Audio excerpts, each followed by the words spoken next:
নমস্কার বন্ধুরা, আমি সুস্মিতা। অল্প কিছু গল্পকথা চ্যানেলে তোমাদের সকলকে স্বাগত।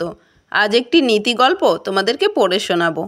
একবার এক মহিলা ঘরের দরজা খুলে দেখলেন ঘরের সামনে তিনজন বৃদ্ধ অসহায় অবস্থায় পড়ে আছেন।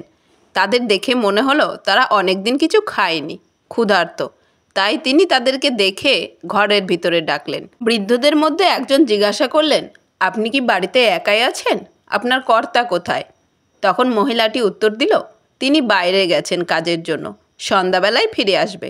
তখন বৃদ্ধ লোকগুলি বলল, আমরা এইভাবে আপনার বাড়িতে যেতে পারি না। আপনার কর্তা ফিরে আসুক, তারপরে আমরা সবাই মিলে আপনার ঘরে যাব। সন্ধ্যাবেলায় মহিলাটির স্বামী ফিরে এলে মহিলাটি সব কথা তাকে খুলে বলেন এবং কর্তা তাকে বলেন, যাও তুমি তাদেরকে ডেকে নিয়ে আসো। এবার আমি বাড়ি চলে এসেছি, তাদের আসতে কোনো অসুবিধা হবে না। মহিলাটা গিয়ে বৃদ্ধ লোকেদের ডাকলেন, কিন্তু তারা আসতে অস্বীকার করলো এবং বলল, আমাদের তিনজনের মধ্যে একজনের নাম হচ্ছে সম্পদ, একজনের নাম সাফল্য, আর একজনের নাম ভালোবাসা। আমরা তিনজন একসঙ্গে যাব না। আপনি যে কোনো একজনকে ভেতরে নিয়ে যেতে পারবেন। এবার ঠিক করে আসুন আপনি কাকে ভেতরে নিয়ে যেতে চান। মহিলাটি ভেতরে গেল এবং তার স্বামীকে বলল। স্বামী বলল, আমরা তাহলে সম্পদকেই নেব। আমরা যদি সম্পদ নেই তাহলে আমরা অনেক বড় লোক হয়ে যাব।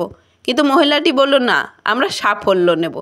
কিন্তু পাশের ঘর থেকে তার মেয়েটি শুনছিল এবং সে বলল, আমাদের ভালোবাসাকে ডাকা উচিত, তবেই আমাদের ঘরটা আনন্দে পরিপূর্ণ হয়ে যাবে।